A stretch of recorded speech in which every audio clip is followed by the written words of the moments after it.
ॐ विश्वं दर्पणदृश्यमाननगरी तुल्यन्निजान्तर्गतं पश्यन्नात्मनि मायया बहिर्वोद्भूतं यथा निद्रया यः साक्षात् कुरुते प्रबोधसमये स्वात्मानमेवाद्वयं तस्मै श्रीगुरुमूर्तये नमः। श्रीदक्षिणामूर्तये बीजस्यान्तरिवाङ्कुरो जगदिदं प्राङ्निर्विकल्पं पुनः मायाकल्पितदेशकालकलना वैचित्रचित्रीकृतं मायावीव विजृम्भयत्यपि महायोगी वयस्वेच्छया तस्मै श्रीगुरुमूर्तये नमः। श्रीदक्षिणामूर्तये तस्मै श्रीगुरुमूर्तये नमः। श्रीदक्षिणामूर्तये। ॐ सहना भवतु सहनौ भुनक्तु सह वीर्यङ्करवावहै तेजस्विनावधीतमस्तु मा विद्विषावहै।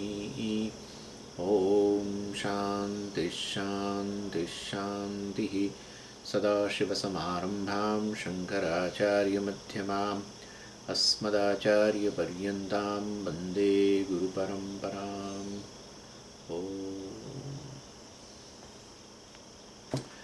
ભાષ્યની અંદર કહે છે અન્યોંતર આત્મા મનોમય મનઃ ઇતિ સંકલ્પ વિકલ્પાત્મકમ અંતઃકરણ તન્મયઃ મનોમયઃ યથા અન્નમયઃ સ્વયં પ્રાણમયસ્ય આભ્યંતર આત્મા. હવે મનોમયની ચર્ચા શરૂ કરે છે. આપણે જોઈ ગયા અન્નમય, અન્નમયનો આત્મા પ્રાણમય, પ્રાણમયનો આત્મા હવે મનોમય. એટલે તસ્માત પ્રાણમયાત આત્મનઃ અન્યઃ અંતરઃ આત્મા મનોમયઃ. જે પ્રાણમય કરતાં જુદો અને પ્રાણમયની અંતરઃ, અંતરઃ એટલે અંદર, પ્રાણમયની અંદર રહેલો જે છે એ મનોમય કહેવાય. એટલે પ્રાણમયની અંદર રહેલો એટલે શું? આ વેદાંતની અંદર અંદર રહેલો એનો અર્થ કે જે વિષયીકરણ કરી શકે છે. પ્રાણમયની અંદર જો મનોમય રહેલો હોય તો મનોમય પ્રાણમયને વિષયના રૂપમાં જાણે છે. એવું એ મનોમય જે છે એને અંદર રહેલો કહેવાય, આત્મા કહેવાય. આત્મા એને કહેવાય જે વિષયીકરણ કરી શકે, જે ક્યારેય વિષય ન બને, જે વિષયી હોય આત્મા. હા, આટલું યાદ રાખવાનું. જે વિષય એટલે અત્યારે તો મનોમય એ સચ્ચિદાનંદ, અત્યારે આપણે આ ચર્ચા કરીએ છીએ. સચ્ચિદાનંદ સચ્ચિદાનંદ છે, પણ અત્યારે આની વાત કરીએ છીએ કે અન્નમયનો આત્મા પ્રાણમય છે. પ્રાણમયનો આત્મા એટલે મતલબ પ્રાણમયને કારણે અન્નમય આત્માવાળો બન્યો છે. પ્રાણમય અને અન્નમય બંનેનું વિષયીકરણ મનોમય કરી શકે છે. પ્રાણમયની અંદર રહેલો છે, જેને કારણે અન્નમય અને પ્રાણમય આત્માવાળા બને છે મનોમય. એટલે આ જે પ્રાણમયને વિષયીકરણ એટલે શું? પ્રાણમયને વિષયના રૂપમાં જાણવું. પ્રાણમય વિષય, મનોમય વિષયી. જે વિષયી આત્મા. આપણે આટલું યાદ રાખવા તો ક્યારેય ભૂલા નહીં પડો. જે વિષયી એ આત્મા. બહુ બહુ બહુ મોટી વ્યાખ્યા છે.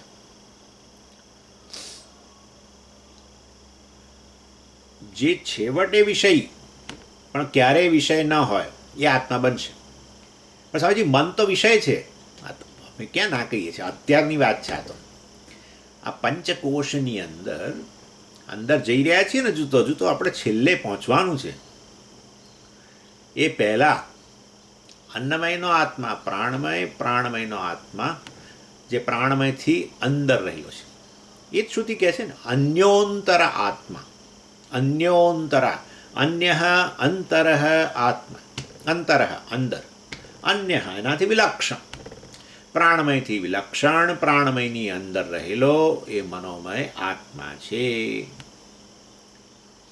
એમ કે છે. એટલે અત્યારે ટાઈમ બિંગ કામ ચલાવું રીતે મનોમય આત્મા એ સત્ય છે. ભલે પછી મનોમયનો વિષય, મનોમયનો આત્મા વિજ્ઞાનમય આવશે એટલે મનોમય વિષય બન્યો, વિજ્ઞાનમય વિષયી બનશે વગેરે, એ બરાબર છે, પણ અત્યારની વાત છે.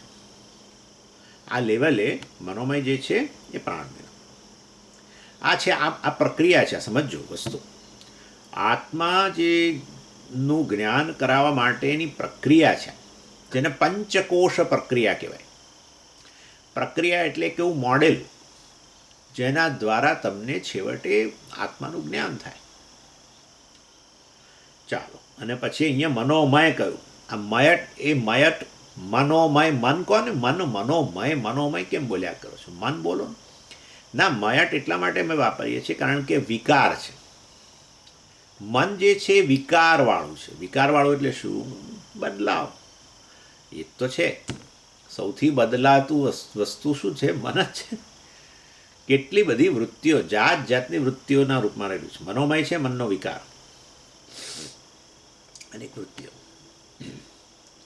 એટલે ભાષ્યકાર કહે છે મનઃ, મનોમય કહ્યું એટલે પેલો મયટ શબ્દ સમજાવવા માટે ભાષ્યકાર કહે છે મનઃ ઇતિ સંકલ્પ વિકલ્પાત્મકમ અંતઃકરણમ. એટલે સંકલ્પ વિકલ્પ આત્મકમ, આત્મકમ એટલે સ્વરૂપમ, જે વાસ્તવમાં સંકલ્પ વિકલ્પના રૂપમાં રહેલું છે એ જ મન છે. અને સતત વિકાર પામે છે. સંકલ્પ વિકલ્પ ક્લાસ ભરવું આજે હવે ચાલશે. આ તૈત્તિર્યમાં છે ને સ્વામીજી બહુ બધું સંસ્કૃત બોલે છે, નથી બરોબર. નહીં ભરીએ તો પાછા નજર રાખશે આ પેલા લિસ્ટ પર કે અમે નહોતા, પાછા બીજે દાડ કોઈક દિવસ પાછા કહેશે આપણે. આપણે હવે ચાલે, હવે કોઈ દિવસ એમની કંઈ બહુ નજર જશે નહીં. આપણે હવે આમે બીજું શું કરીશ? એ નહીં કરું તો બીજું શું કરીશ? ના, બહાર જેવું પછી સ્વામીજી કહે છે કે તમે ટાઈમ બગાડો છો, એના કરતાં ભરવા દો એટલે. આપણે હવે આમ પણ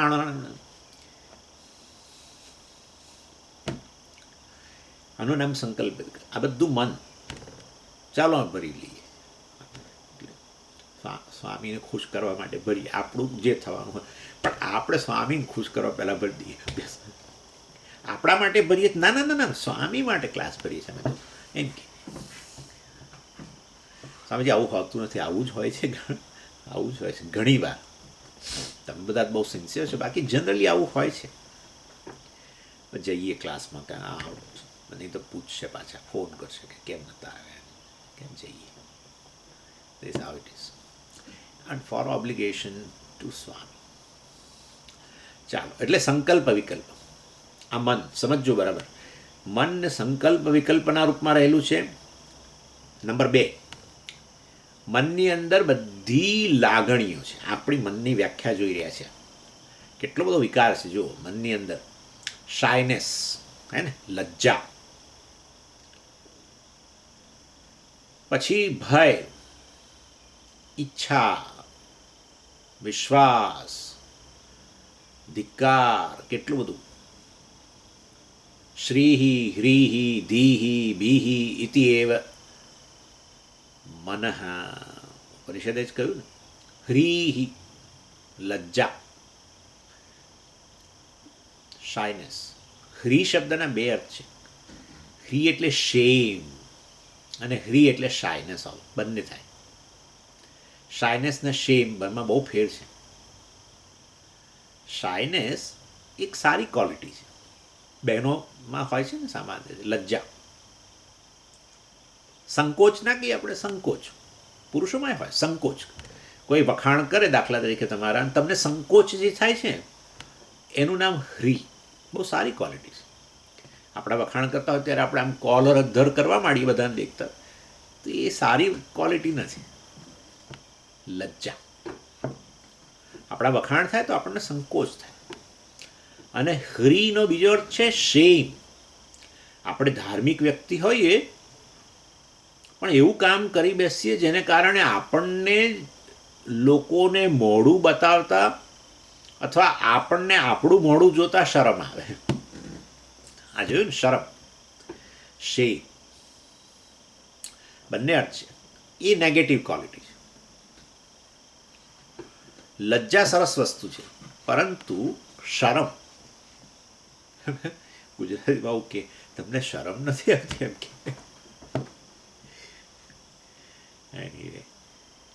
એટલે આ બધી ઇમોશન પણ મન જ છે. અને વાસ્તવમાં એ સિવાય મન શું છે? કરણ, અંતઃકરણ કહીએ છીએ ને આપણે. સંકલ્પ વિકલ્પાત્મકમ અંતઃકરણ ભાષ્યકાર કહે છે. કરણ છે, સાધન છે. શેનું? પ્રત્યક્ષનું, અનુમાનનું, ઉપમાનનું વગેરે.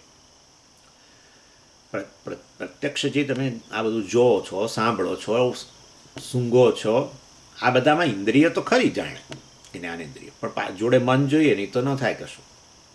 માટે મન સાધન, ઇન્દ્રિય બાહ્ય સાધન કહેવાય.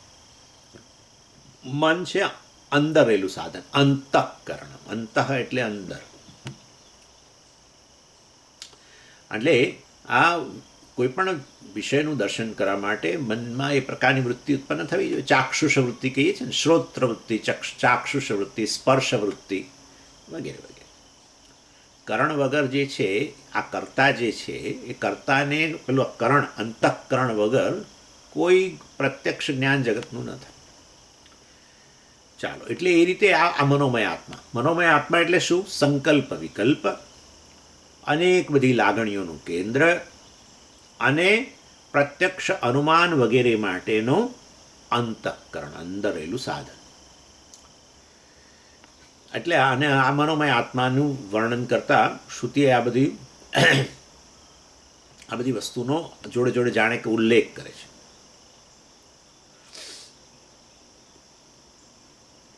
અહીંયા તો જો કે મનોમયને આપણે આત્મા જ કહી દઈએ છીએ, એટલે મનોમયનું એક બહુ મોટું સ્થાન થઈ ગયું ને, આત્મા કહી દીધું એને.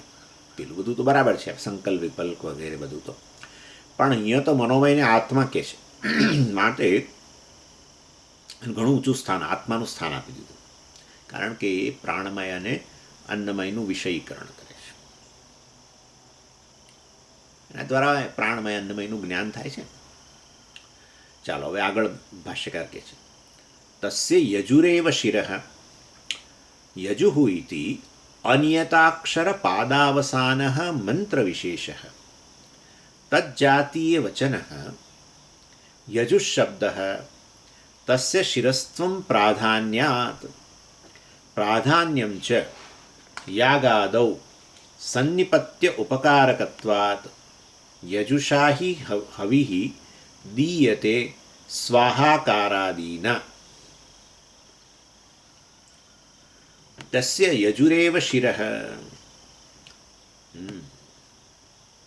મનોમયનું, તસ્ય મનોમયસ્ય, એ મનોમયનું, મનોમય આત્મા જે કહીએ છીએ એ મનોમયનું કોષ જે છે એનું મસ્તક. પણ સ્વામીજી, મનોમયમાં મસ્તક ક્યાંથી આવ્યું? આપણે જોઈ ગયા છે, પક્ષીની કલ્પના થઈ રહી છે પ્રત્યેક કોષમાં.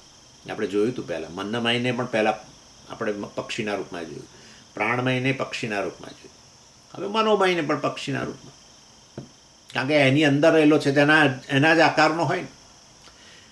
અન્નમય જે છે એને પક્ષીના રૂપમાં કલ્પ્યું, અન્નમયનું આ મસ્તક કહ્યું, આમ બતાવ્યું હશે. પેલા મહારાજ ભણાવતા હશે ને, એ મહારાજે આમ કરીને બતાવ્યું છે, જો અન્નમય પક્ષી છે ને એનું આ મસ્તક, અને આ જે છે એ એની જમણી પાંખ, આ જે છે એની આમ કરીને જ કહ્યું છે, આ એની ડાબી પાંખ, આ વચ્ચે જે ભાગ છે એનું ધડ, મધ્ય ભાગ, અને પછી પૂંછ વગેરે વગેરે. એટલે આ રીતે હવે અન્નમયની અંદર અન્નમયને વ્યાપીને તેનૈષ પૂર્ણ, અન્નમયને વ્યાપીને અન્નમયની અંદર અન્યોંતર આત્મા, અન્નમયથી અન્ય, અન્નમયને ભરીને,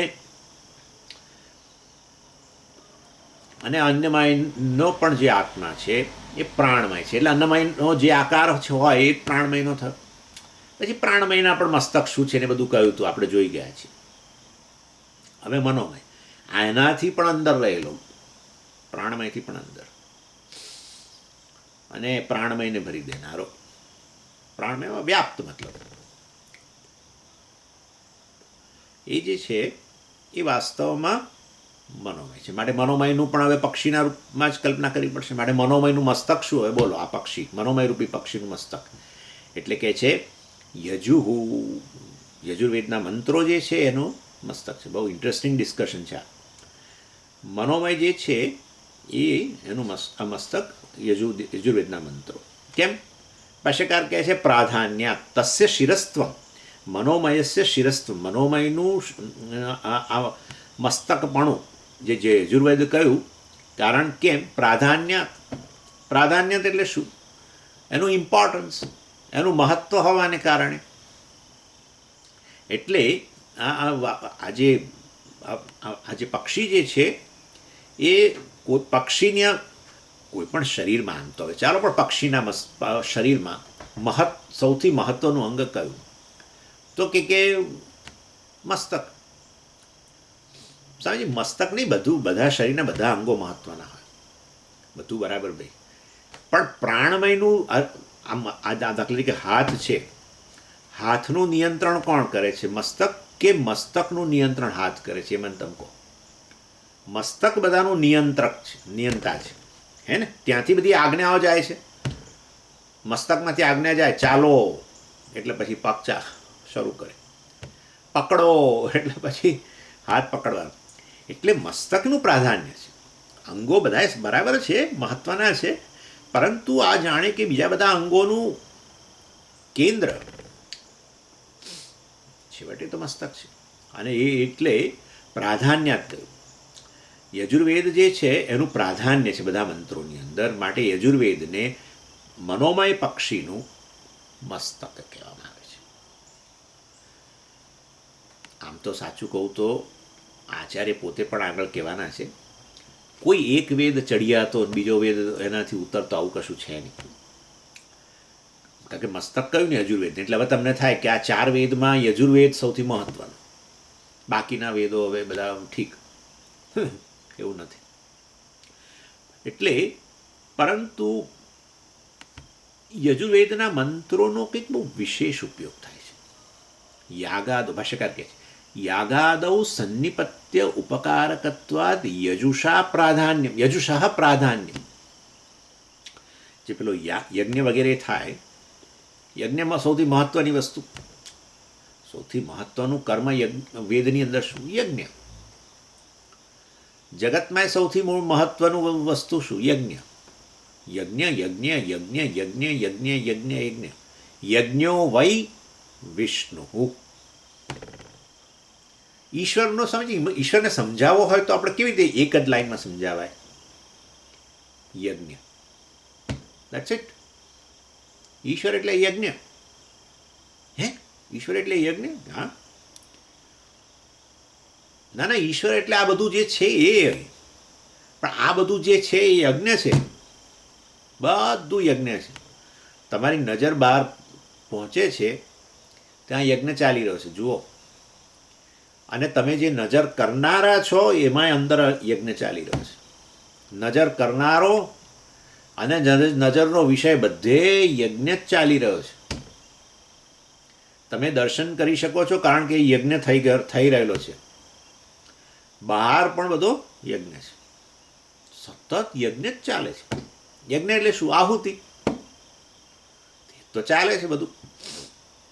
અત્યારે તમારી આંખો દર્શન કરી શકે છે કારણ કે આ શરીર જીવિત છે. માટે શરીર જીવિત છે કારણ કે શરીરને પોષણ મળે છે અન્નથી.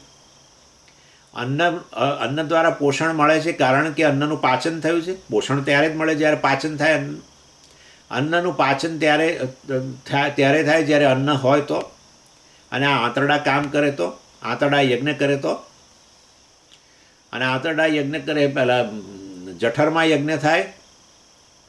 જઠર ના હોય ને સીધું આંતરડામાં ખોરાક જાય તો પતી ગયું, કશું ના થાય.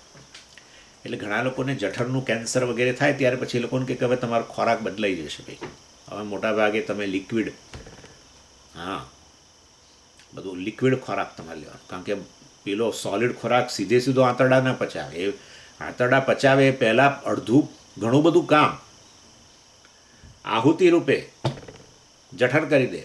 જઠર કરે એ જઠર પર લોડ ના પડે એટલે એ પહેલાં જીભ કામ કરી દે. જીભમાં રહેલી લાળ, એટલે આ લોકો કહે છે એ એક કોળિયો 32 વાર ચાવો, ટપ બંને બાજુ ચાવ્યા કરો. એટલે ઘણું બધું અહીંયા જ એવા રૂપમાં થઈ જાય કે જેને કારણે પછી જ્યારે અન્નનળી દ્વારા જઠરમાં જાય તો એને ઓછો લોડ પડે. પછી જઠર થોડું પાચન કરે, પેલા જ્યુસ વગેરે બધા પાચક રસો અને એન્ઝાઇમ, અને પછી અંદર આંતરડામાં જાય ત્યારે પછી પાચન થાય, અને પછી વધારાનો બધો કચરો નીકળી જાય. કેટલો મોટો મહાન યજ્ઞ થઈ રહ્યો છે. અને એ બધા પોષક રસો દ્વારા એ પછી પહોંચે, આખા શરીરમાં પહોંચે. કોઈ પોતાની પાસે ના રાખે, હા આટલો બધું ખોરાક આવ્યો છે ને બધું રસપુરી ને જલેબી ઢોકળા ને બધું ખાધું છે, હવે એનો રસ જે રહ્યો આંતરડા કે ભાઈ એ હું જ રાખું ને એના દ્વારા હું પોષિત થઉં, શરીરને કશું મારે નથી ના ઓફર. આખા શરીરમાં એક યજ્ઞ થઈ રહ્યો છે. એવી રીતે આ જગતની અંદર સતત યજ્ઞ થઈ રહ્યો છે. સૂર્ય, ચંદ્ર, અગ્નિ, વાયુ બધા પોતાની આહુતિ આપે છે. એને કારણે જ આખું, અને આ યજ્ઞ તો આપણે 3જા અધ્યાયમાં ભગવાને સમજાવ્યો. એનીવે, એટલે યજ્ઞ સૌથી મહત્ત્વની વસ્તુ છે. અને આ તો યજ્ઞ વગેરે જે આપણે પેલો યજ્ઞ વગેરે કરીએ છીએ એની અંદર યાગાદૌ સન્નિપત્ય ઉપકારકત્વાદ યજુષઃ પ્રાધાન્યમ. એ યજ્ઞ વગેરેની અંદર આ યજુર્વેદના મંત્રો જ સીધા મદદરૂપ છે. એટલે યજ્ઞ એટલે શું? યજ્ઞનું સ્વરૂપ શું? તો કે છે કે દેવતાનું આવાહન કરીએ ને, અને આવાહન કરીએ એના માટેના મંત્રો, અને પછી એ દેવતા જ્યારે આવી જાય અગ્નિની અંદર ત્યારે પછી આપણે એમને આહુતિ આપીએ, એમનો ભાગ, એમને અન્ન પ્રદાન કરીએ. એટલે એ આહુતિના જે મંત્રો છે બધા યજુર્વેદ કહેવાય, યજુર્વેદના મંત્રો છે. એટલે અને આ 3 વસ્તુ હોય યજ્ઞની અંદર, દેવતા હોય, પછી આ મંત્રો હોય, અને પેલા આહુતિનું દ્રવ્ય, 3 હોય, એને આપણે યજ્ઞ કહીએ. એટલે દેવતાનું આવાહન કરીને પછી જ્યારે એમને એમનો ભાગ આપીએ, એમને અન્ન પ્રદાન કરીએ, એમને બોલાયા છે એના માટે, આપણે આપવું છે આહુતિ આપવા માટે એમને બોલાવ્યા. એમને શું કહેવાય, એમને સંતોષ આપવા માટે આપણે બોલાવ્યા. જેમ તમે ઘરે કોઈને બોલાવો જમવા માટે, એના જેવું. હવે એ મંત્રો જે વપરાય છે આહુતિ આપતી વખતે, એ બધા મંત્રો યજુર્વેદના મંત્રો છે. એટલે આચાર્ય કહે છે યાગાદૌ, યાગ વગેરેની અંદર સન્નિપત્ય ઉપકારકત્વ. સન્નિપત્ય એટલે ઇન્ટિમેટલી, બહુ જ નજીક, એટલે એકદમ, કારણ કે એ જ વખતે ના છે ને. યજ્ઞ શરૂ કરો એ પહેલાં તમે કેટલાક મંત્રો બોલતા હોવ, જપ વગેરે કંઈક કરતા હો, તો એ જુદી વસ્તુ છે. તો એ યજ્ઞ માટે જપ હોય છે. આ તમે ખાસ ખ્યાલ રાખજો. યજ્ઞમાં તમે જે યજ્ઞ જે મંત્રોથી કરવાના હોવ, રુદ્રયાગ હોય તો રુદ્રમ વગેરેથી તમે જે આહુતિ આપો અને મંત્રોથી, એના પહેલાં તમારે એનાથી 10 ગણો જપ કરવાનો હોય. દશાંશ હોમ, દશાંશ, એનાથી 1/10, 1 હોમ હોય. એટલે એ જપના જે મંત્રો જે છે, ભલે તમે કહો કે યજુર્વેદના જ છે, પણ મહત્ત્વને આપણે આ ગણીએ છીએ. જે હવે રુદ્ર દેવતાનું આવાહન કર્યું યજ્ઞમાં, અને હવે પેલું એમને આહુતિ આપવાની છે, છેલ્લે સ્વાહાવાળા, અગ્નયે સ્વાહા ન ઇદમ મમ, આવું કહીએ છીએ ને આપણે. એટલે વાસ્તવની અંદર આ બધા જે મંત્રો જે છે, આહુતિ વખતના મંત્રો છે, એ બધા યજુર્વેદ મંત્રો છે. અને ન આહુતિ જ ના આપીએ મંત્રો બોલીને તો પછી યજ્ઞ જ ક્યાં રહ્યો? એ તો કેમ્પ ફાયર થઈ ગયો. આ લોકો કરે છે ને, છોકરાઓ કેમ્પ ફાયર કરે, બધા ભેગા થઈ અને પેલું ગયા હોય ને પિકનિકમાં, તો પછી રાતે, અને આપણે અહીંયા બાળકોને રાતે અહીંયા કેમ્પ ફાયર કરાવે પાછળ. ચલો એટલે બધા જાય, ભાઈ ચોકલેટો આપે ને આપે, બધા બેઠા હોય તાપણું કરીને આજુબાજુ. એ એ યજ્ઞ નથી. ના પણ સ્વામીજી એમાં અમે અગ્નિમાં પેલી લાકડાને બધું તો નાખીએ છીએ ને, એને પેલો પ્રજ્વલિત રાખો, એ યજ્ઞ ન કહેવાય. મંત્ર વગેરે દ્વારા મંત્રથી દેવતાનું આવાહન કર્યું અને પછી મંત્રો બોલીને દેવતાને આહુતિ આપો, એનું નામ યજ્ઞ. અને એ બધા મંત્રો યજુર્વેદના છે. માટે એ રીતે યજુર્વેદના મંત્રોનું પ્રાધાન્ય છે. વેદમાં યજ્ઞનું પ્રાધાન્ય, યજ્ઞની અંદર આહુતિનું પ્રાધાન્ય, અને એ રીતે યજુર્વેદના મંત્રોનું પ્રાધાન્ય.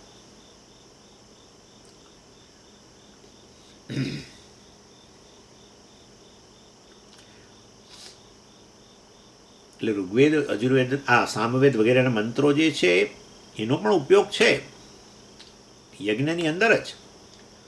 તમે જો યજ્ઞ વગેરે જો જોયો હોય, જોયો જ હશે, આપણે ઘણીવાર કરતા હતા અમદાવાદમાં, તમને ખબર જ છે.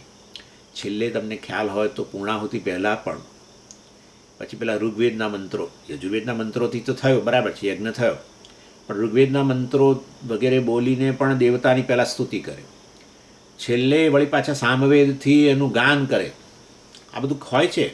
એટલે આ બધા ઋગ્વેદ અને સામવેદ વગર પણ યજ્ઞ પૂરો ન થાય. પણ પેલી આહુતિ મુખ્ય ભાગ જે છે દેવતાનું આવાહન કરેલું છે એમાં દેવતાને આહુતિ આપતા મંત્રો જે છે, જેને જ આપણે યજ્ઞ કહીએ છીએ, એ મંત્રો બધા યજુર્વેદ. એ રીતે એનું પ્રાધાન્ય. સન્નિપત્ય એટલે સીધે સીધું, આરાત એટલે દૂર રહીને, ઇનડાયરેક્ટલી, પરોક્ષ રીતે. એટલે ઋગ્વેદ સામવેદના મંત્રો બધા આરાત ઉપકારક કહેવાય, દૂર રહીને મદદરૂપ થયા યજ્ઞમાં, સીધે આહુતિ વખતે નહીં. જ્યારે યજુર્વેદના મંત્રો છે સીધે સીધા. અને એ રીતે પ્રાધાન્ય ભાષ્યકાર કહે છે એનું પ્રાધાન્ય છે. ને માટે આ મનોમય રૂપી કોષ જે છે એ વાસ્તવમાં એનું મસ્તક, જે મસ્તકનું પ્રાધાન્ય હોય શરીરમાં, એવી રીતે આ મનોમય રૂપી પક્ષીનું મસ્તક જે છે એ યજુર્વેદ છે. આપણે યજુર્વેદ છે શું વસ્તુ એ હવે કહે છે. યજુઃ ઇતિ અનિયત અક્ષરપાદ અવસાન, અનિયતાની અક્ષરપાદ અવસાનાની યસ્ય સહ અનિયત અક્ષરપાદ અવસાન. યજુર્વેદના જે મંત્રો છે એમાં અનિયત અક્ષરપાદ, એની અંદર નિયત અક્ષરો નહીં, નિયત પાદ નહીં. એટલે શું? પણ ગાયત્રી મંત્ર છે, વે મંત્ર બરાબર, એ મંત્રની અંદર 3 પાદ છે. ઓ જે છે ઓમ તત્સવિતુર વરેણ્યમ ભર્ગો દેવસ્ય ધીમહિ ધિયો યો ન પ્રચોદયાત. આ 3 પાદ થયા. અને પ્રત્યેક પાદની અંદર 8 અક્ષર ઓમકાર સહિત, એટલે અને ગાયત્રી કહેવાય. એનો અર્થ કે નિયત અક્ષર, નિયત પાદ, કુલ 24 અક્ષર, અને 24 અક્ષરો 3 પાદમાં, પ્રત્યેકમાં 8 અક્ષરો. અને આ રીતે વાસ્તવની અંદર જે છે એ નિયત પાદ અક્ષરવાળો મંત્ર છે. યજુર્વેદના મંત્રો જે છે અનિયત પાદ અક્ષર, ભાષ્યકાર કહે છે. એટલે અનિયત એટલે અનરેગ્યુલેટેડ આપણે કહીએ ને, નિયત નહીં. એટલે એ વાસ્તવની અંદર એની વિશેષતા છે યજુર્વેદના મંત્રો. તજ્જાતીય વચન યજુષ શબ્દ, એટલે આવા પ્રકારના જે મંત્રો જે છે એ વાસ્તવમાં એ યજુર્વેદ, એ યજુષ શબ્દનો અર્થ છે. આવા પ્રકારના મંત્રો ધરાવનાર એ યજુર્વેદ. આવા પ્રકારના એટલે કેવા? જેમાં નિયત અક્ષરો અને પાદ ન હોય. અને હવે આપણે તમને એના સંદર્ભમાં, વેદના સંદર્ભમાં એક વાત કરી દઉં. વેદ આવ્યા એટલે વેદ વ્યાસ યાદ આવે ને, વેદ આવે એટલે વેદ વ્યાસ યાદ આવે. એટલે વેદ વ્યાસ આવે એટલે પછી વેદ વ્યાસ વિશે બે વાક્ય તો કહેવા જોઈએ ને, આપણે ઓળખાણ આપવી જોઈએ ને ભાઈ. વ્યાસાચાર્યજીએ આ 4 વેદોના મંત્રો જે છે એને એકઠા કર્યા.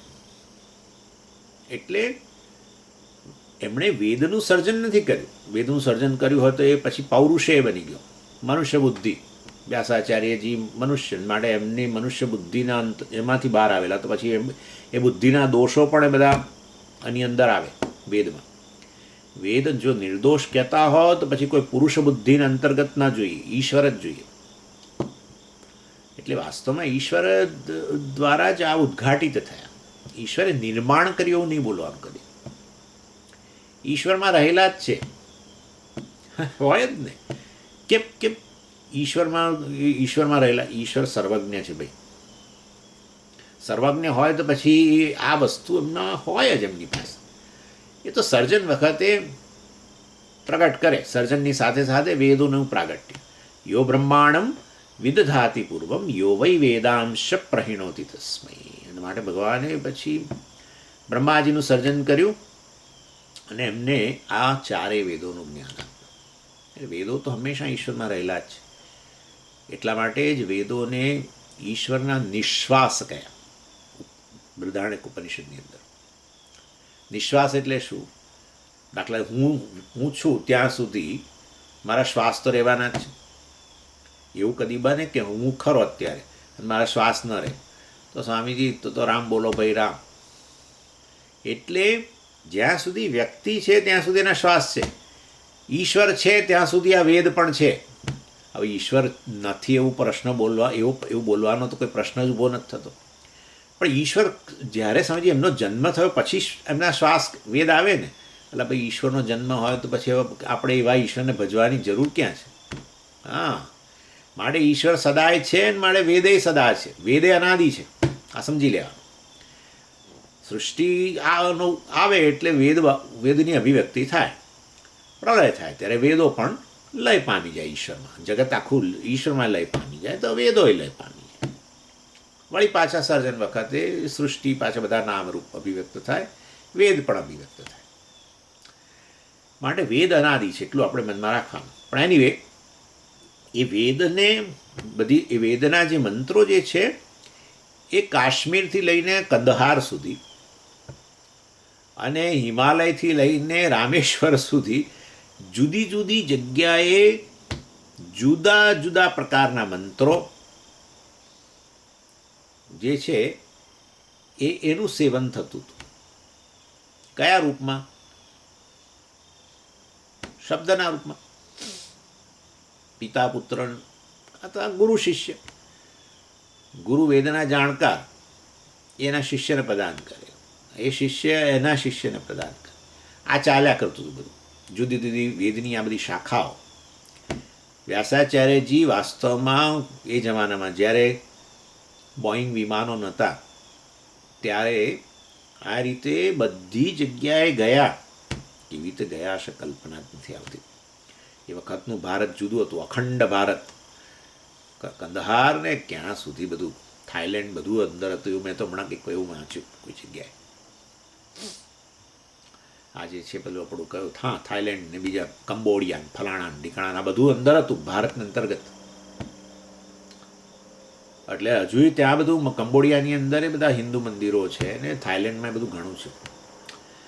અને કંદહાર આ બધી વસ્તુઓ પણ આ બધું ત્યાં અવશેષો મળે છે બધું. પણ એનીવે અને નીચે આપણે રામેશ્વર સુધી ગણો. આ બધી જગ્યાએ પોતે ગયા અને બધી જગ્યાએથી બધા જુદા જુદા આ બધી શાખાઓ વેદની ચાલતી હતી ગુરુ શિષ્ય વચ્ચે ધ્વનિના રૂપમાં. એટલે તેને શ્રુતિ કહે છે. વેદને આપણે શું કહીએ છીએ? શ્રુતિ. શ્રૂયતે એટલે આચાર્યના મુખમાંથી નીકળે અને ક્યાં જાય? શિષ્યના કાનમાં જાય. એ જમાનામાં કંઈ આવું નહોતું. ચલો પ્રિન્ટિંગ પ્રેસમાં પ્રિન્ટ કરાવી લઈએ. હા, કદાચ કાગળની શોધે નહીં થઈ હોઉં તો એવો મહાત્મા છું. પણ એનીવે એટલે આ બધું શ્રુતિ. શ્રૂયતે ઇતિ શ્રુતિ કર્ણ પરંપરા ચાલતી હતી. કેટલી મેધાશક્તિ હશે આ બધા આચાર્યોની ને એમના શિષ્યોની, બાપરે. અને પછી એ એના શિષ્યને પ્રદાન કરે એના. એટલે આ બધું જુદી જુદી જગ્યાએ ચાલતું હતું. અને આ બધું શું વળી બોમ્બેમાં ચાલતું હતું. શું બોમ્બેમાં? બોમ્બેમાં ચાલતું હતું, દિલ્હીમાં ચાલતું હતું. આ બધી સિટીઓય નથી ને કશું નહીં. એટલે વાસ્તવની અંદર આ બધા મંત્રો એમણે ભેગા કર્યા અને પછી એમણે એનું ગ્રુપ પાડ્યા, વર્ગીકરણ કર્યું. શેના આધારે વર્ગીકરણ કર્યું? એની જાતિ અને એની સ્ટાઇલ ચેન્ટિંગની, એના આધારે વર્ગીકરણ કર્યું. ઋગ્વેદના મંત્રોનું ઉચ્ચારણ એક રીતે થાય છે, યજુર્વેદના મંત્રોનું ઉચ્ચારણ જુદી રીતે થાય છે, સામવેદના મંત્રોનું ઉચ્ચારણ જુદી રીતે થાય છે. સામગાન આપણે સાંભળીએ જ છીએ ઘણી વાર, હા ઉ વગેરે વગેરે વગેરે છે જ. એતත් સામગાયન આસ્તે તે ઉપનિષદના ભૃગુવલ્લીમાં છે ને, એતત સામગાયન આસ્તે, આ સામગાયન કરીને પછી બતાવે છે. એનીવે, એટલે એ એમણે જોયું કે હા આ પ્રકારનું ચેન્ટિંગ ચાલે છે અને આ પ્રકારના મંત્રો છે. યજુર્વેદના મંત્રો અનિયત અક્ષરો ના તે બધું, ઋગ્વેદના મંત્રો વગેરેમાં એમણે જોયું કે આ નિયત અક્ષરોવાળા છે, નિયત પાદવાળા છે. એટલે આ એક પ્રકારના મંત્રો, આ બીજા પ્રકારના મંત્રો, આ ત્રીજા પ્રકારના મંત્રો, આ ચોથા. બધા મંત્રો ભેગા કર્યા આવી રીતે બધી જઈ જઈને આ ગુરુ શિષ્યોની આ જે શૃંખલા ચાલતી હતી એ બધા ગામોમાં જઈને જ્યાં વેદનું આ રીતે કર્ણ પરંપરાથી અસ્તિત્વ હતું ત્યાં જઈને આ બધું એમણે ભેગું કર્યું અને પછી એનું વર્ગીકરણ કરી દીધું. અને એ વર્ગીકરણ કર્યું 4 ભાગમાં. એ 4 વેદો માટે વેદ વ્યાસ કહેવાય. વ્યાસ છે ને એકચ્યુઅલી એ પદવી છે, વ્યાસ એ નામ નથી. એવું એક પુરાણની અંદર કહે છે, હું ચાલો તમને કહીશ. એક પુરાણમાં કહ્યું છે કે કંઈક 28 વ્યાસ એ પ્રત્યેક સર્જનનો જ્યારે આપણે શું કહીએ દ્વાપર યુગ આવે તો દ્વાપરની અંદર પ્રગટ થતા વ્યાસ, ને એમાંના 28માં વ્યાસ આપણે કહીએ ને કે સ્વતંત્ર ભારતની અંદર આટલા વડાપ્રધાનો થયા. વડાપ્રધાન નામ નથી, વડાપ્રધાન પોસ્ટ છે, એના પર આવનાર વ્યક્તિ જુદી જુદી. એવી રીતે વ્યાસ પણ પોસ્ટ છે. વ્યાસ, બ્રહ્મા, ઇન્દ્ર આ બધી પોસ્ટ છે. આ બધા નામ નથી કોઈ વ્યક્તિના, વિશેષ નામ નથી. એ પોસ્ટ પર આવનાર વ્યક્તિને પછી આપણે ઇન્દ્ર કહીએ, એ જુદી વસ્તુ છે. હવે નરેન્દ્ર મોદી ના બોલ કરીએ, વડાપ્રધાન રશિયા ગયા, વડાપ્રધાન આમ કર્યું એવું કહીએ એના જેવું. એટલે વાસ્તવની અંદર વ્યાસાચાર્યજી એટલે ઘણા બધા વ્યાસ થઈ ગયા, પણ એમાં આ વ્યાસ જેમણે વેદોનું કમ્પાઇલેશન કર્યું અને એમનું એક વિશેષ નામ કૃષ્ણદ્વૈપાયન, અને કૃષ્ણદ્વૈપાયન કહેવાતા એમનું નામ હતું, કૃષ્ણદ્વૈપાયન. એનીવે, એટલે એ સૌથી મહત્ત્વના ગણાય છે, જેમણે બ્રહ્મસૂત્રની રચના કરી. કલ્પના કરો, અને જેમણે બધા 18 પુરાણો ને ઉપપુરાણો ને મહાભારતની રચના કરી. બાપરે, 1,00,000 શ્લોકો મહાભારતના. કલ્પના બહારનું છે. આ તો કોઈ આ દુનિયામાં આવો કોઈ પાકવાનો નથી, યાદ રાખજો. કોઈ આવવાનું નથી. આ તો આ ઈશ્વરના અવતારથી અન્ય કશું હોય જ નહીં. તો જ શક્ય બને આ બધું. કેટલું નોલેજ જોઈએ ને શું જોઈએ. બ્રહ્મસૂત્ર તો આપણે ભણી ગયા ને 10 વર્ષ, જોયું હશે તમે તમારામાંના કેટલાક લોકોએ કે એક સૂત્રમાં કેટલું બધું છુપાયેલું છે. ચાલો, એટલે આ તો એમને આપણે આપેલી અંજલિ કહેવાય. અત્યારે આ ક્ષણે ન યાદ કરીએ તો એ આપણી દૃષ્ટતા છે. એટલે આ જાતિ વિશેષના આધારે એમણે આ બધું વર્ગીકરણ કર્યું મંત્રોનું, અને એ રીતે 4 વેદ થયા. એટલે ભાષ્યકાર કહે છે તજ્જાતીય વચન યજુષ શબ્દ. તજ્જાતીય અમુક વિશેષ પ્રકારની જાતિના મંત્રો, અમુક સ્ટાઇલ ચેન્ટિંગની વગેરેને આધારે એ એમણે આ એટલે અમુક જાતિ અમુક પ્રકારની સ્ટાઇલને આધારે એને યજુર મંત્રો કહેવાય. અને એમાં પછી 2 છે, કૃષ્ણ યજુર્વેદ અને શુક્લ યજુર્વેદ. શુક્લ યજુર્વેદવાળા ષકારને બદલે ખકાર જ બોલે છે. હા, પુરુષ સુક્તમ પુરુખા પુરુખા. આપણને ખોટું બોલ સમજી, આ તો પંડિત છે પણ ખોટું બોલ્યા. પુરુષ સુક્તમ છે, આ તો પુરુખા પુરુખા કહેવાય છે. ના ના ભાઈ, હવે એ તો ત્યાં શુક્લ યજુર્વેદમાં બધું જુદું છે, ષકારને બદલે ખકાર. એની શુક્લ યજુર્વેદની સ્ટાઇલ પણ ચેન્ટિંગની જુદી છે, બધું ઘણું. એટલે આ યજુર્વેદ જે છે એ મનોમય પક્ષીનું મસ્તક. ચાલો, અને ભાષ્યકારને પણ તો એમ કટતું હોય એવું લાગે છે, કારણ કે એક વેદને ઊંચો બતાવ્યો મસ્તક, અને બીજા બધાને પછી આમ પાંખો બતાવશે ને બધું, એટલે એમને આમ બહુ આમ કમ્ફર્ટેબલ નથી. અને આમ પણ ન હોય, કારણ કે ભાષ્યકાર પાસે આખી દ્રષ્ટિ છે ને. અને ભગવદ્ ગીતાની અંદર જો અજુર્વેદ આટલો પ્રધાન હોય તો ભગવદ્ ગીતાની અંદર ભગવાને જ્યારે વિભૂતિનું વર્ણન કર્યું અને વેદોની વિભૂતિમાં રહેલી વિભૂતિનું વાત કરી, ત્યારે ભગવાને કહ્યું હું તો સામવેદ છું, વેદાનામ સામવેદ અહમસ્મિ, ભગવાને કહ્યું. હવે એટલે ભાષ્યકારની તો નજરમાં બધું જ છે, એટલે એમને થાય કે અહીંયા યજુર્વેદનું પ્રાધાન્ય અને અન્યત્ર સામવેદનું પ્રાધાન્ય, તો પછી આ કઈ રીતે આ યજુર્વેદને મસ્તક કયા કરે છે. એટલે પછી આ ધીમેરીન ભાષ્યકાર શું કહે છે જુઓ, વાચનિકી વા શિર આદિ કલ્પના સર્વત્ર.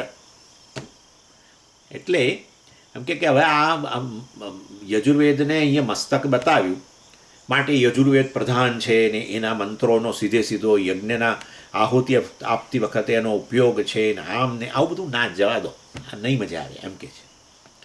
બસ શાસ્ત્ર કહે છે વાચનિકી વા શિર આદિ કલ્પના, આમ મનોમયની શિર વગેરે રૂપમાં જે કલ્પના જે છે, જેમાં યજુર્વેદ કરશે ને અહીંયા આ સામવેદ ને ઋગ્વેદ ને ફલાણું, એ બધું વાચનિકી. વાચનિકી એટલે શું? બસ આ પ્રકારની શ્રુતિએ કરેલી કલ્પના છે, અથવા તો વાચનિકી એટલે શ્રુતિનું વચન છે. બસ શ્રુતિનું વચન છે, અપૌરુષ એ ઈશ્વરનું વચન છે ને વેદ તો. અને માટે વાસ્તવની અંદર એમાં પછી બહુ એમાં શું જેને કે એનું પિષ્ટિપેષણ ન કરો, અને આ કેમ કહ્યું તેમ કહ્યું. વેદના સંદર્ભમાં ક્યારેય આ વસ્તુ તમે લોકો સાંભળશો નહીં. સ્વામીજી વેદ બહુ વૈજ્ઞાનિક છે, કેમ? હમણાં જ પેલાએ કહ્યું કે જો યજ્ઞમાં આમ થાય ને પછી આમ થાય પછી આમ થાય, અને માટે એ રીતે પછી વરસાદ આવે, એટલે એ વરસાદ માટે યજ્ઞ કરો, એમાં વરસાદ આવે, એના આખું વૈજ્ઞાનિક કારણો અમે શોધી કાઢ્યા છે. કદી સ્વીકારશો નહીં, હું તમને હજુ કહું છું. બીજો આવશે કાળા માથાનો માનવીને આખું ધ્વંસ્ત કરી નાખશે. વેદને વિજ્ઞાન સાથે કોઈ લાગતું વળગતું નથી, આટલું યાદ રાખજો. વેદનો પોતાનો વિષય છે. વેદ અને વિજ્ઞાન બિચારાને એમનું પોતાનું ક્ષેત્ર છે, જગતના બધું. પરંતુ વેદનો આખો વિષય જ જુદી છે, પુણ્ય પાપ દેવતા જગતનું કારણ વગેરે બધું. એટલે એ દ્રષ્ટિએ અપૌરુષેય વસ્તુ છે આખી. અને વિજ્ઞાન તો પૌરુષેય વસ્તુ છે, પુરુષ બુદ્ધિ. એટલે એણે ઓબ્ઝર્વેશન, એણે બધું આ પ્રત્યક્ષ, અને પ્રત્યક્ષથી અને બિચારાની એમ મર્યાદા હોય ને, વૈજ્ઞાનિકની મર્યાદા તો હોય આંખ કાન વગેરેની. એટલે પછી એ બીજા યંત્રો મૂકે, સ્કોપ બધા, જેથી એ દૂરનું જોઈ શકે, દૂરનું સાંભળી શકે, ફલાણું ટીકણું. એટલે નવા એ બધા વિકસાવે, એટલે જેથી કરીને પ્રત્યક્ષ વધુ ને વધુ જે છે એ વધારે દૂરની વસ્તુઓ, વધારે સૂક્ષ્મ વસ્તુઓ જોઈ શકે. અને એમાંથી પછી પાછું પોતાના મન વગેરે બુદ્ધિ દ્વારા એમાં અનુમાન વગેરે કરે. એટલે આખું પૌરુષેય વસ્તુ છે. અને વેદનો વિષય જ અપૌરુષેય છે, દેવતાઓ. હવે એમાં કયા સ્કોપથી દેવતાને જોવાય, પુણ્ય પાપ વળી કયા દેવતાથી, કયા માઇક્રોસ્કોપથી જોવાય કે કયા ટેલિસ્કોપથી જોવાય. એટલે વેદ વિજ્ઞાન છે એવું બધું બહુ ઝાઝું સ્વીકારવું નહીં. એ લોકો જેને કહેવું હોય એને કહેવા દો. એનીવે, એટલે વાચનિકી વા, જો ભાષ્યકાર પોતે વાચનિકી વા શિર આદિ કલ્પના સર્વત્ર. હવે અમે આ બધી કલ્પના હવે આગળ હજુ પાછું વિજ્ઞાનમયમાં આવશે. આ બધાની અંદર કંઈક કારણ અમે આપીશું કે એને કેમ મસ્તક કહ્યું અને આમ કેમ કહ્યું, પરંતુ વાસ્તવમાં તમારે કંઈ બહુ ઝાઝું એમાં બુદ્ધિ દોડાવવાની જરૂર નથી. બસ આપણે એટલું રાખવાનું.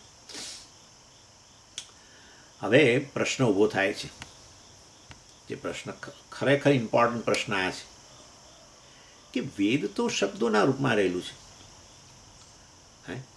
અને હવેના તો બહુ સ્પષ્ટ છે કે વેદો બધા આ રીતે પુસ્તકના રૂપમાં. એ તો બહાર રહેલા છે. તો પછી શ્રુતિ આ વેદોને મનોમયના રૂપમાં કેમ કહે છે?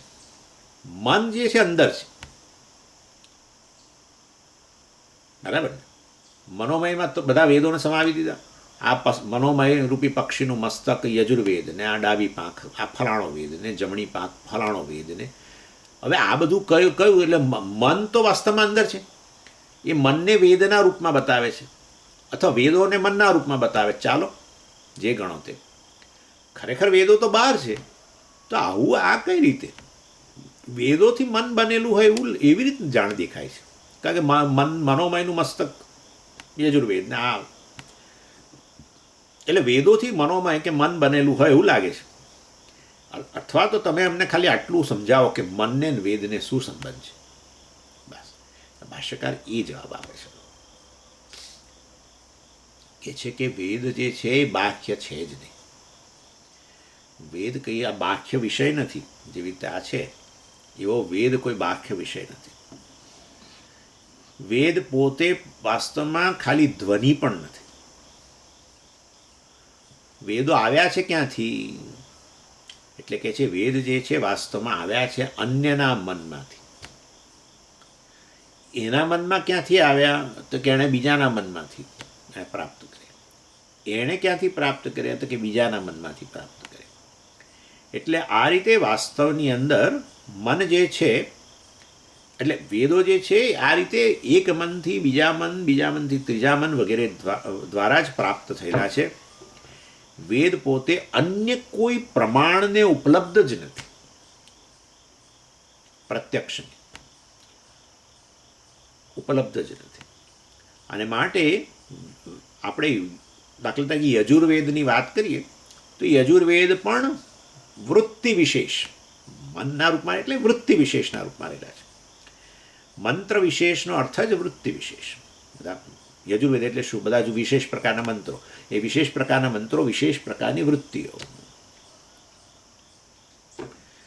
એટલે એને કારણે જ તો વાસ્તવની અંદર આપણે એની આવૃત્તિ કરી શકીએ છીએ. મંત્રની આવૃત્તિ ક્યારે કરી શકો? કે જે અંદર મનના રૂપમાં રહેલા હોય તો જ એ આવૃત્તિ કરી શકાય. બહાર રહેલી વસ્તુનું ક્યારેય રિપીટિશન ન કરી શકાય. તમને ખ્યાલ આવે છે? વાસ્તવમાં તમે બહાર જે દાખલા તરીકે ઘડાનું દર્શન જે છે એ તમે કર્યું. એ ઘડાના દર્શન જે તમે કરો છો એ ઘડાના દર્શનને રિપીટ ના કરી શકાય. રિપીટ કરી શકાય એ અંદર રહેલી વૃત્તિને રિપીટ કરી શકાય. ઘટ દર્શન છે એને રિપીટ ન કરી શકાય, કારણ કે ઘટ દર્શન છે જ્ઞાન છે અને પરસેપ્શન, ક્રિયા નથી. અને માટે વાસ્તવની અંદર એમાં રિપીટિશન ન થાય. રિપીટિશન કરવા માટે એ ક્રિયાના રૂપમાં જોઈએ. ક્રિયા જે હોય એ ક્રિયા હંમેશા કોના પર આધારિત હોય? કર્તા પર આધારિત હોય. કર્તા શેના આધારે કહીએ? કારણ કે એની અંદર પસંદગીની ક્ષમતા હોય. જ્યાં પસંદગી હોય ત્યાં તમે આવૃત્તિ કરી શકો. જે દર્શન કરો છો ને તમે, એ જ્ઞાન છે. જ્ઞાનમાં ક્યારે રિપીટિશન ન હોય. ના સમજો? અમે તો ઘડાનું દર્શન કર્યું અને વળી પાછું ઘડાનું દર્શન કર્યું. બહાર રહેલો ઘડાનું જે સંપર્ક થઈ ગયો એ જ્ઞાન છે. એની વાસ્તવમાં આવૃત્તિ ન હોય. જ્ઞાન જે છે એમાં આવૃત્તિ ન હોય. વૃત્તિની આવૃત્તિ થાય, ઘટવૃત્તિની આવૃત્તિ થાય.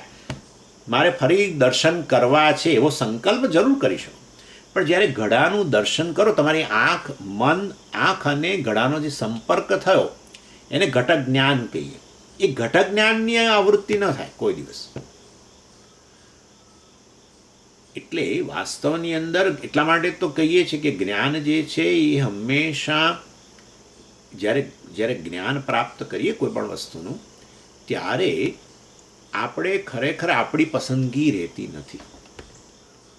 વસ્તુ જેવી છે એવા જ તમને દર્શન થાય. અને માટે એમાં પસંદગી ન, જ્ઞાનમાં પસંદગી ન હોય, કર્મમાં પસંદગી હોય, ક્રિયામાં પસંદગી હોય, જરૂર પસંદગી હોય. જ્ઞાનમાં ક્યારેય પસંદગી ન હોય. નહીં તો તમે ઈચ્છો કે આમ.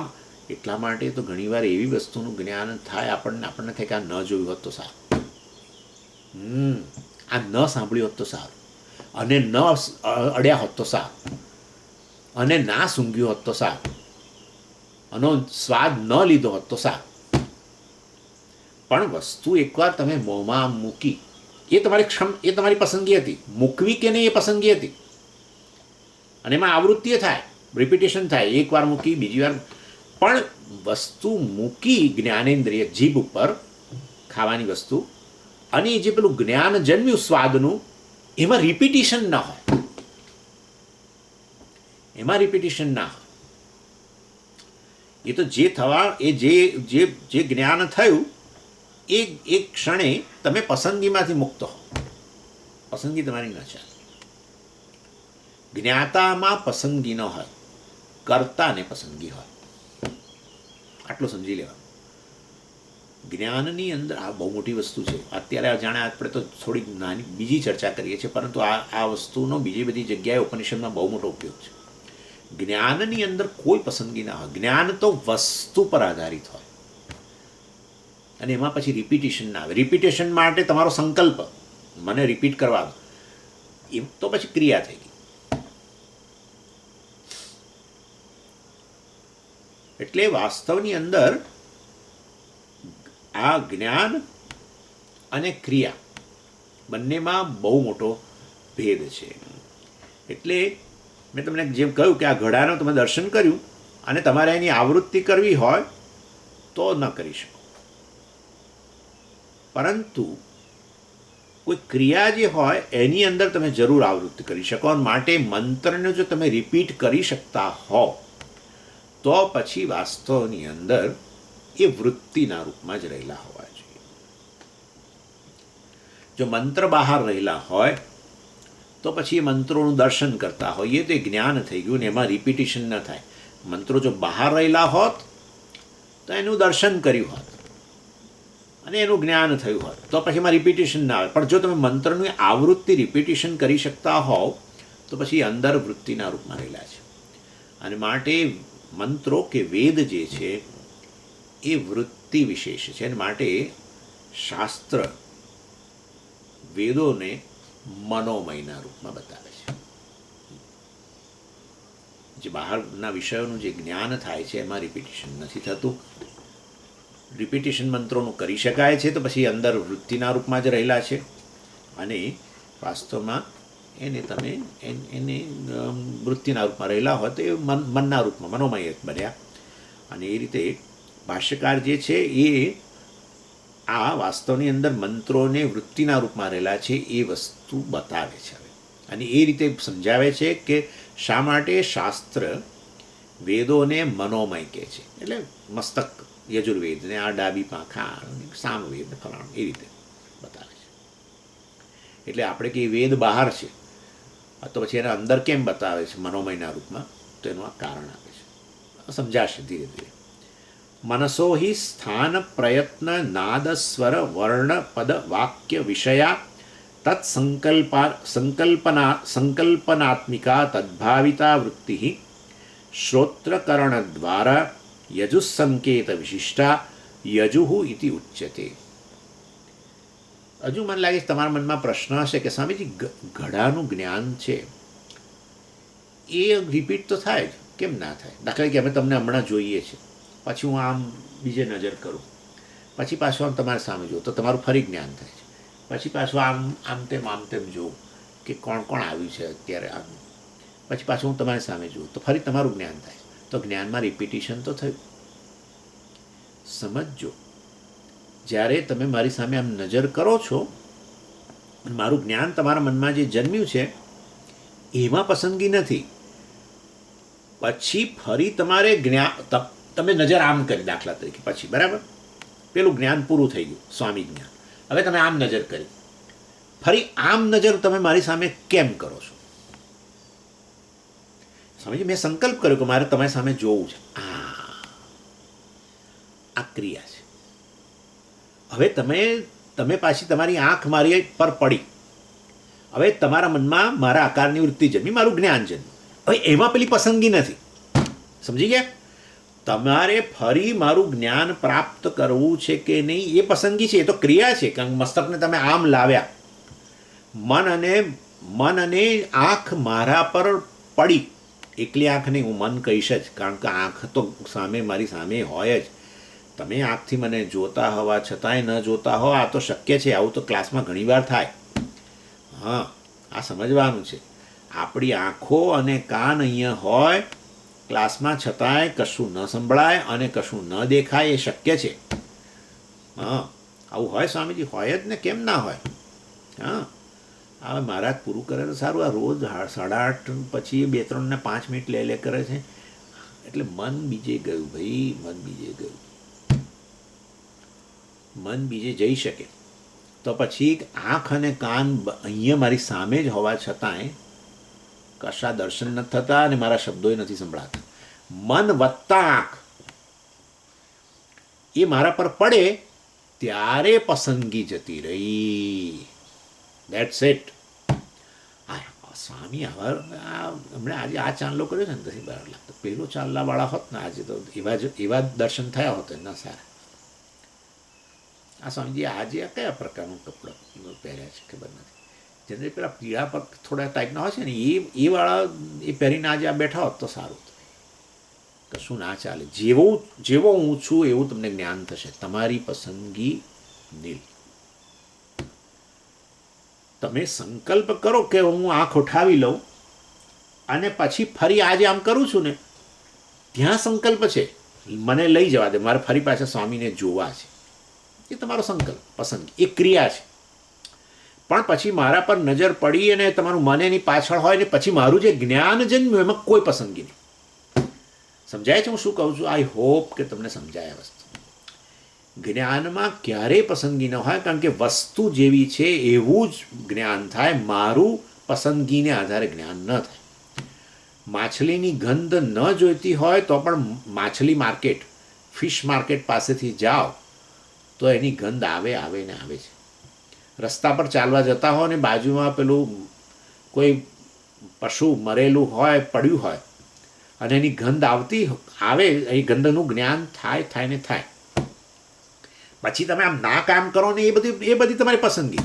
પણ મને હું ચાલતો હોઉં અને મારા નાક કાન વગેરે પણ આ ખુલ્લા હોય અને છતાંય મને ગંધનું જ્ઞાન ન થાય, આ નહીં બને.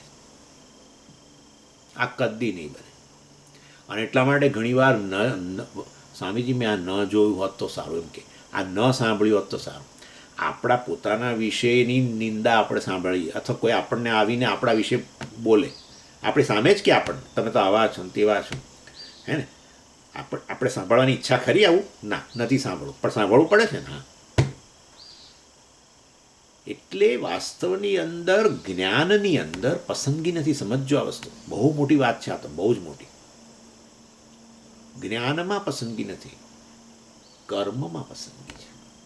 માટે જો મંત્રની આવૃત્તિ કરી શકતા હોવ તો જરૂર એક ક્રિયાના રૂપમાં રહેલું છે, એ વૃત્તિના રૂપમાં રહેલું છે. અને માટે એ વેદને અહીંયા વૃત્તિના રૂપમાં કહ્યું છે. અને છતાંય ભાષ્યકાર જે છે આ મંત્રો જે છે કઈ રીતે વૃત્તિના રૂપમાં છે, એ વસ્તુ બહુ સરસ રીતે સમજાવે છે. એ વાત આપણે આવતી વખતે કરીશું. ઓમ પૂર્ણમદ પૂર્ણમિદમ પૂર્ણાત પૂર્ણમુદચ્યતે પૂર્ણસ્ય પૂર્ણમાદાય પૂર્ણમેવાવશિષ્યતે. ઓમ શાંતિ શાંતિ શાંતિ. હરિ ઓમ શ્રી ગુરુભ્યો નમઃ. હરિ ઓમ.